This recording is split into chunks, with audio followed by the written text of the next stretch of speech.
Hey friends, it's me, Amy Rebecca, your internet bestie for all things personal development, intentional living and dream chasing, and former overconsumer who has curbed her spending habit and changed her ways. So it seems like 2025 is the year of the no-buy, and personally I am here for it. I did my first no-buy year back in 2020 with the aim of taking control of my overconsumption problem and actually focusing on using up what I had instead of just endlessly buying more and more and more stuff.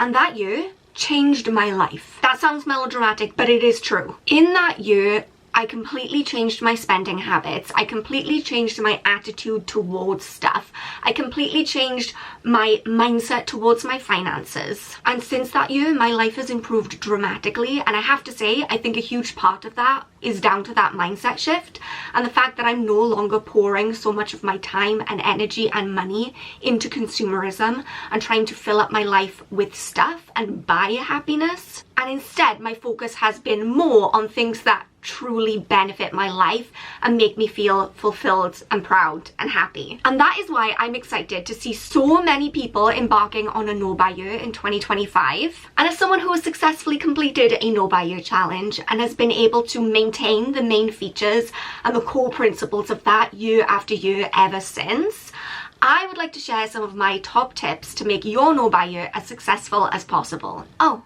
and don't forget to subscribe. That was really cold. Very cold. So first things first, when you are setting out on your no-buy year challenge, you want to get clear on your why. I say this all the time, but no matter what kind of change you're trying to implement in your life, you need to know why the heck you're doing it. What is the point? What are you trying to achieve here? Why are you even bothering? Because motivation is short-lived and it is not going to get you to your end goal, but having a clear why and a specific goal that you are working towards is what you can depend on when motivation runs out. So ask yourself, what is your goal here? What are you trying to achieve?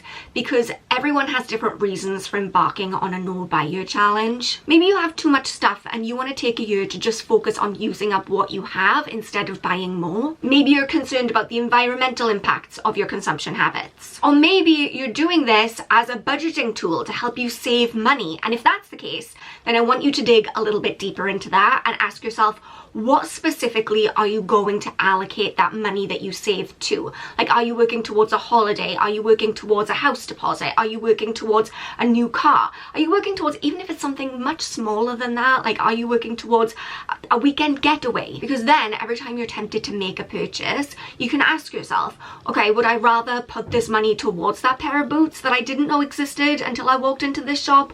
Or would I rather put that money towards my holiday in Greece? And let me just say that no matter why you're doing your no-buy challenge, it's really important that you frame it in the right way. Look at it as an exciting and rewarding thing that you are doing for your future self, as opposed to using it as a punishment for any bad spending habits or poor decisions that you've made in the past. Draw a line in the sand. The past is the past. We're moving on forward. The second thing you're going to want to do is choose the type of challenge that you want to do this year. Because once you delve into the world of no-buy year challenges, you'll realize there are some subtle differences. And honestly, the way that you choose to approach your challenge is going to depend on you. What are your goals? What are your circumstances? What is your why? So you could set yourself a full-blown no-buy year challenge where the goal is to not buy anything unnecessary throughout the whole of the year. Of course, you might want to tweak it and tailor it and make a few little exceptions depending on your circumstances. But the goal with a no-buy year is truly not to buy things. Another option is to do a low-buy year, which is kind of like a no-buy year light. Instead of saying I'm not buying any clothes this year and I'm not buying any cosmetics, maybe you would set yourself a certain allowance, or you'd say, do you know what, point blank, I'm not buying any clothes, but I am still going to allow myself to buy cosmetics. So you're cutting down on your overall consumption, you're cutting down on your purchases, but you're not cutting out everything. And then we have the no spend year. This is the most extreme of all the challenges.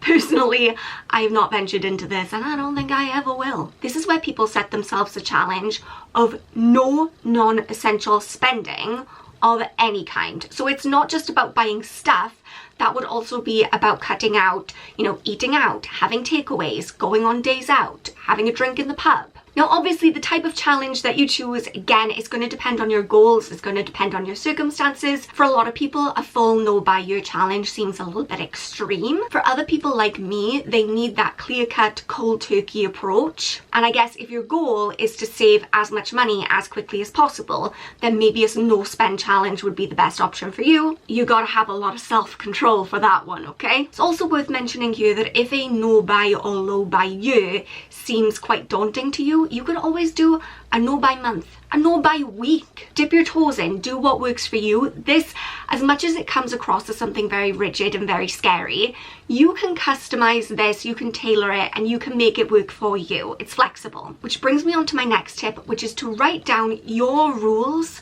for your version of your no buy year and what your exceptions are going to be. Because there are always going to be exceptions. Unless you are the most stoic, most committed, most single-minded person in the history of the world, those people do exist, you're going to want to give yourself a couple of allowances in case of emergencies or in case certain things crop up. And it's good to have these rules and exceptions written out in advance so that you know what is allowed within your personal framework. So that even if an emergency crops up, even if you do make a purchase, you don't feel like you've failed, you don't feel like you've broken the rules, because once you start to bend or break the rules in anything, I find, then it's really easy to snowball and allow for another and another and another, and then the whole thing goes out of the window. So I'm going to give you an example from my first no buy year back in 2020. These were my rules. Number 1, takeaways and meals out will be limited to once a week, except in exceptional circumstances,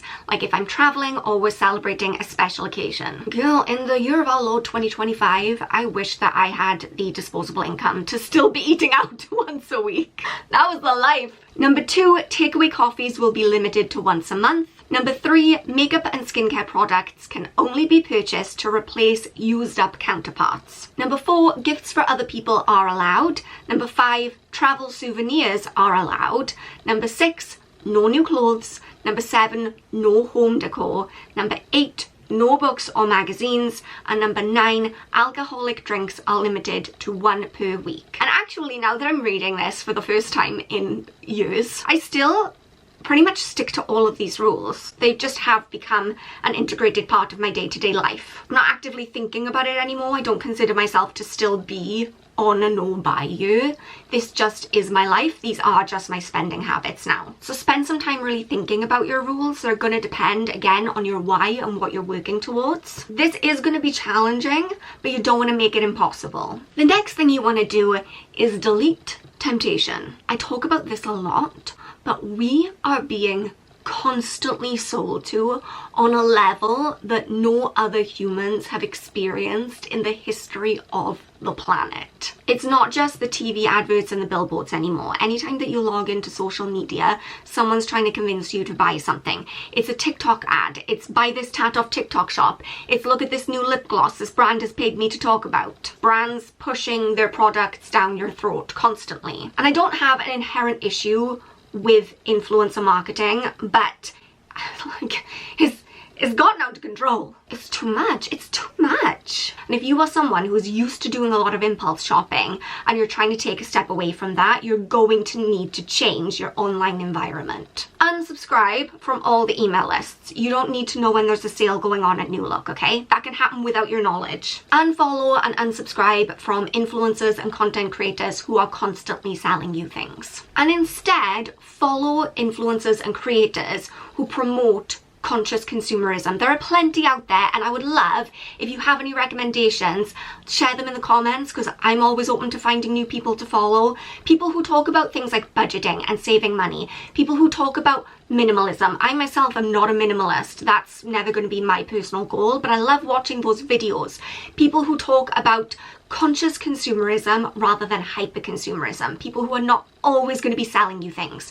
Follow those people instead, because rather than influencing you to buy things, they will inspire you to keep on track with your goals. Another great tip is to reinvest your time and energy into other things. Because here's the thing, for a lot of us, my former self included, buying stuff is a hobby. We do it as a form of entertainment to avoid boredom and because we love that rush of dopamine when we make that purchase. I know I used to spend pretty much every Saturday afternoon shopping for fun, for something to do. And I mean, be honest with yourself. How many evenings do you sit on the sofa and just browse through Amazon or browse through the clothes shops just because you're looking for something to do? You want to occupy your mind in some way. But that is not a healthy hobby. It's not good for your finances, it's not good for your mental health. And it's actually, when you take a step back and think about it, quite a destructive way to spend your time. So a good way to make sure that you stay on track with your no buy year is to fill that time with other more productive and more meaningful things. Don't let yourself get bored so that itch to go shopping creeps in. And you'll find that spending your time in other more meaningful ways is so incredibly rewarding. So now is the time to sign up to your local library or take up running or get around to finally decluttering your wardrobe.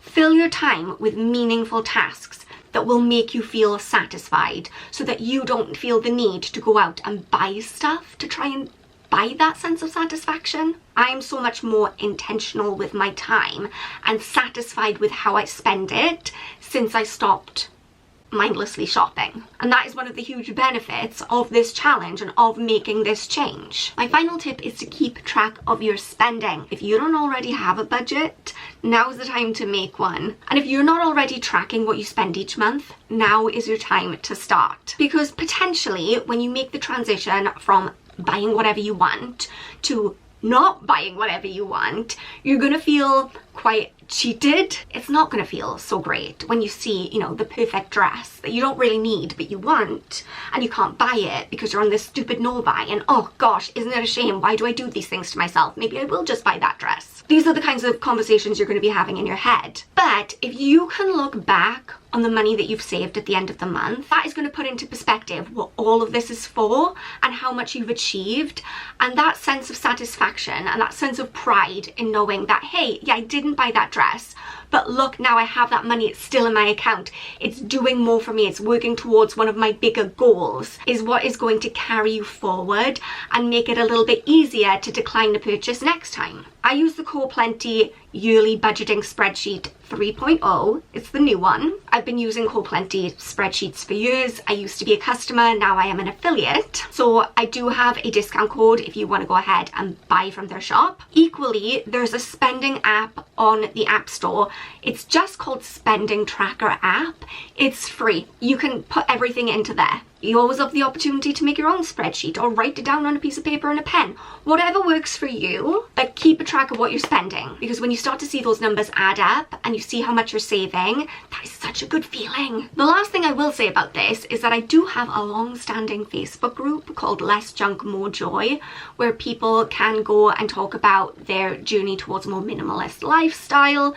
People post pictures of all the products they've been using up, their project pans and that kind of thing. So if you're looking for a community of people who are working towards similar goals, I will link that down below. Also, at the end of my first no buy year, I created a workbook that had all of my top tips for successful no buy year, and also with worksheets to help you work through each month. If you'd like to purchase that, I will leave a link to that in the description box as well. Don't forget to let me know about your favorite creators who are making videos about conscious consumerism, and let me know if you are planning on doing a no buy or a low buy in 2025, whether it's for the whole year or maybe just a month. Please remember that you are enough just as you are. I love you so much, and I will see you soon. Bye guys!